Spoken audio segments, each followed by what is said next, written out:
ಆತ್ಮೀಯ ವೀಕ್ಷಕರೇ, ಕಟೀಲಿನ 7 ಯಕ್ಷಗಾನ ಬಯಲಾಟದ ಮೇಳಗಳಲ್ಲದೆ ಇನ್ನಿತರ ಮೇಳಗಳು ಶ್ರೀದೇವಿ ಮಹಾತ್ಮೆಯ ಪುಣ್ಯ ಕಥಾಭಾಗವನ್ನು ಪ್ರದರ್ಶಿಸುತ್ತವೆ.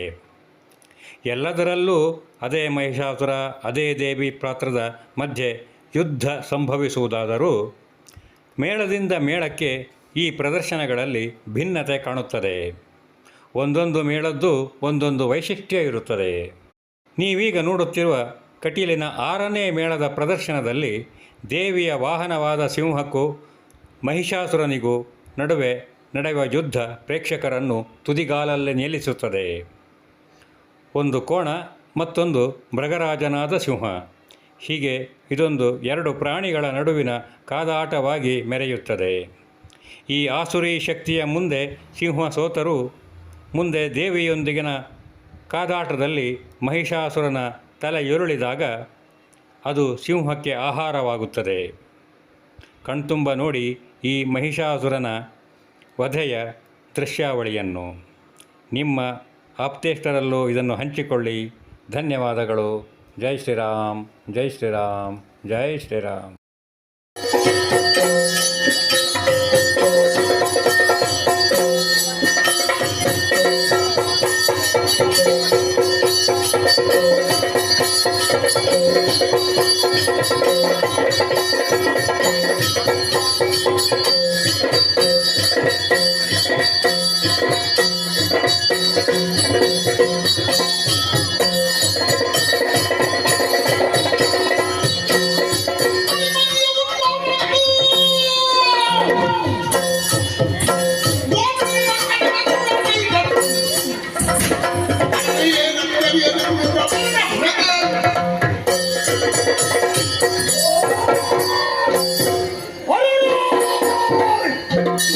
ಏನಿಗೂ ಆಶ್ಚರ್ಯವನ್ನು ಕಾಣುತ್ತಾ ಇದ್ದೇನೆ.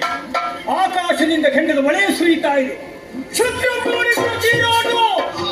ನಾನಾ ರೀತಿಯ ವಿಕಾರವಾದಂತಹ ಉಲ್ಕಾಪಾತಗಳು. ಅದೇ ರೀತಿಯಾಗಿ ಈ ಪ್ರಪಂಚದಲ್ಲಿ ಯಾವುದಾಗಬಾರದು ಅದೆಲ್ಲ ಆಗುವುದಕ್ಕೆ ಪ್ರಾರಂಭವಾಗಿದೆ. ಯಾಕೆ ಅನ್ನುವುದನ್ನು ತಿಳಿಯುವುದಕ್ಕಾಗಿ ಶಂಕರಗುರುಗಳನ್ನು ಕರೆಯಬಟ್ಟೆ. ಯಾರೋ ಒಬ್ಬಳಾಕೆ ನಾರಿ ಈ ಕಡೆಗೆ ಸೈಡ್ ಮಾಡ್ತಾ ಇದ್ದಾಳೆ ಎಂಬುದನ್ನು ಅರ್ಥ ಮಾಡಿ ತಿಳಿದಿದ್ದೇನೆ. ಯುದ್ಧಕ್ಕಾಗಿ ನಾನು ಮುಂದುವರಿಯಬೇಕು. ಆಯ್ತೋಡು ಧರಿಸಿ ಅಥವಾ ಏನು ನಡೆಯುತ್ತೇನೆ.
ಸೇರಿಸಲಿ ಒಂದಲ್ಲ ಎರಡಲ್ಲ ಸಾಲನೆಯ ಮೂಲಕ್ಕೆ ಪಟ್ಟಣಕ್ಕೆ ಸರಿಯನ್ನು ಜಾರಿ ಚಿಕ್ಕತನದಿಂದ ನನ್ನ ಮುಂದೆ ಸುರಕ್ಷೆ ನಿಂತೇಲ್ಲ ನಾನೇ ಕಳುಹಿಕೊಟ್ಟಂತಹ ಶಂಕದುರ್ಗರನ್ನು ಯಾಕೆ ಬಂದ ಯಾಕೆ ಸೋಲಿತಾಪುರಕ್ಕೆ ಬಂದೆ ನಿನಗೂ ನನಗೂ ಏನು ದ್ವೇಷ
ಒಂದು ಹೆಚ್ಚು ಮುಂದಿನ ನೆತ್ತಿಯಲ್ಲಿ ಕೋಡಿಗಳನ್ನು ಹೊತ್ತ ಮಾತ್ರಕ್ಕೆ 3 ಲೋಕವು ನೀನು ಸೋತಿನೆಂಬುದಾಗಿ ಭಾವಿಸಿಕೊಂಡಿಯಾ? ಈ ತತ್ವವನ್ನು ನಿಯಂತ್ರಿಸಲಿಕ್ಕೆ ಬೇಕಾಗಿ ಬೇರೊಂದು ಶಕ್ತಿ ಪಕ್ಕದಲ್ಲಿರಲಿ. ನಿನ್ನ ವಿಚಾರವನ್ನು ಬಂದವಳು ವಿಚಿಯಿಂದ ವರವನ್ನು ಪಡೆದೆಯಾ? 3 ಲೋಕವನ್ನು ಸ್ವಾಧೀನಪಡಿಸಿದೆಯಾ? ದುಷ್ಟ ಸತ್ಯವನ್ನು ಬರೀಲಿಕ್ಕೆ ಬೇಕಾಗಿ ಬ್ರಹ್ಮಾಂಡ ನಾಯಕರಂತ ನಾನೇ ಮೃಗವಾಹಿನಿಯಾಗಿ ಬರಬೇಕಾಯ್ತು. ಯಾಕೆ ಸಾರಿ ಹೇಳ್ತಾ ಇದ್ದೇನೆ.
ನನ್ನದೇ ಊರು.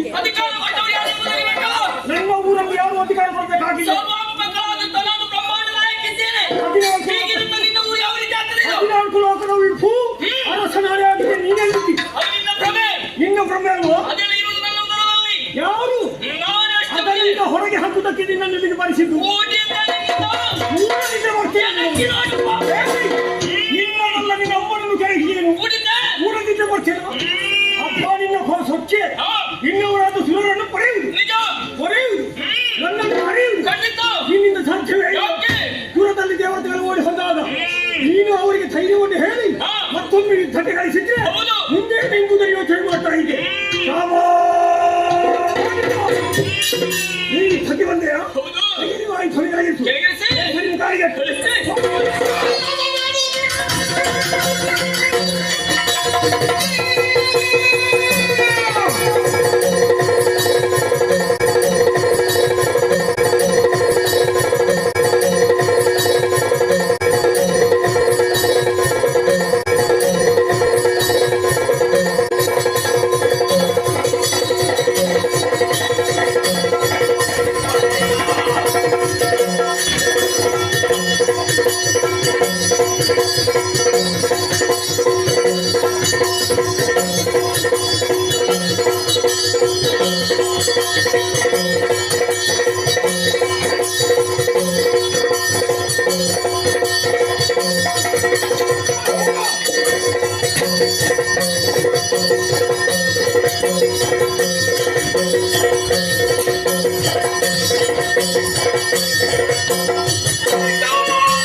ಯಾಕೆ? ಸಾಮಾನ್ಯ ಮೂರ್ತಿಗಳ ಶಕ್ತಿ ವಾ. ಅಯೋನಿಕೆ ಅಷ್ಟಭುಜೆ ವಾ. ನಿನಗೆ ಒದಗಿ ಬಂದ ಮೃತ್ಯಪ್ಪ.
ಅಯಗಿರಿ ನಂದಿನಿ ನಂದಿತ ಮೇದಿನಿ ವಿಶ್ವ ವಿನೋದಿನಿ ನೋಡಲತೆ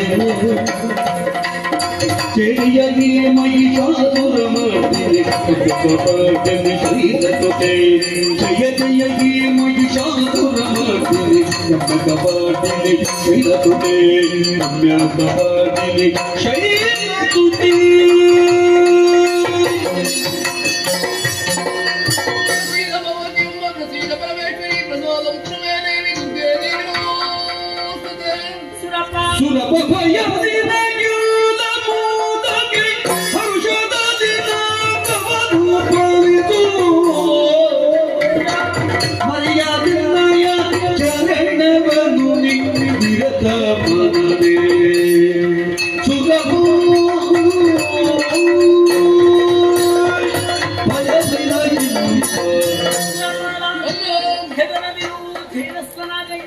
ಮಹೇಶ ಮತ್ತು ಆತನ ಅಂತರ್ನಾದ ಕೆಟ್ಟ ನನ್ನ ಪೀಕರ ರುಚಿಯನ್ನು ಕಂಡಂತ ನೀವುಗಳು ಭಯಗೊಂಡು ಬೇರೆ ದಾರಿಯನ್ನೇ ಕಾಣದೆ ಭಕ್ತಿಯನ್ನೇ ಮುಂದಿರಿಸಿದ್ದೀರಿ. ಇದೋ ಶಾಂತಳಾದೆ 9 ದಿನಗಳಲ್ಲಿ 9 ರೂಪಗಳನ್ನು ಧಾರಣೆ ಮಾಡಿಕೊಂಡು ಆ ದುಷ್ಟರ ಜೊತೆಯಲ್ಲಿ ಹೋರಾಟ ನಡೆಸಲಾಕೆ ನಾನು 10ನೇ ದಿನವಾದ ಇಂದಿನ ದಿನ ನಮ್ಮ ಪಾಲಿಗೆ ವಿಜಯವು ಲಭಿಸಿದೆ. 9 ದಿನಗಳ ನವರಾತ್ರಿ ಎಂಬುದಾಗಿಯೂ 10ನೇ ಈ ದಿನವನ್ನು ವಿಜಯದಶಮಿ ಎಂಬುದಾಗಿಯೂ 3 ಲೋಕಗಳಲ್ಲಿ ಆಚರಿಸಿಕೊಂಡು ಬರಲಿ. ಯಾರು ಶ್ರದ್ಧಾಭಕ್ತಿಯನ್ನು ಆಚರಿಸಿಕೊಂಡು ಬರುತ್ತಾರೋ ಅವರ ಮನದ ಇಷ್ಟಾರ್ಥವನ್ನು ನೆರವೇರಿಸಿಕೊಡುತ್ತೇನೆ. ಇನ್ನು ಮುಂದಕ್ಕೆ ದುಷ್ಟರ ಪ್ರೀತಿ ನಿನ್ನ ಪಾಲಿಗಿಲ್ಲ. ಮರಳಿ ಜೀವ ಭೂಮಿಯನ್ನು ನಿನಗೆ ಅನುಗ್ರಹಿಸಿದ್ದೇನೆ. ಆನಂದದಿಂದ ಆಳ್ವಿಕೆ ಮಾಡುತ್ತಾ ಬಾರಿಯ ದಾನವರಿಂದ ಕಷ್ಟ ಬಂದವರು ದುಷ್ಟರಿಂದ ಕಷ್ಟ ಯೋಚಿಸಬೇಡ, ಚಿಂತಿಸಬೇಡ. ಈ ಸಮಯದಲ್ಲಿ ವಿಶ್ರಾಂತಿಗೆ ಬೇಕಾಗಿದ್ದು ಹಿರಗಿರಿಯನ್ನು ಸೇರಿಕೊಂಡಿದ್ದೇನೆ. ಒಂದು ವೇಳೆ ನಿನ್ನ ಪಾಲಿ ಕಷ್ಟ ಬಂತು ಎಂದಾದರೆ ನೇರವಾಗಿತ್ತು ಹಿರಗಿರಿಯನ್ನೇ ಸೇರು. ಪ್ರಾಂಜಲವಾದ ಭಕ್ತಿ ಮುಖೇನವಾಗಿ ನನ್ನನ್ನು ಪ್ರಸನ್ನೀಕರಿಸು. ಒಲಿದು ನಿಮಗೊದಗಿದ ಸರ್ವ ಕಷ್ಟವನ್ನು ದೂರ ಮಾಡುತ್ತೇನೆ. ನಿಮಗಿಲ್ಲ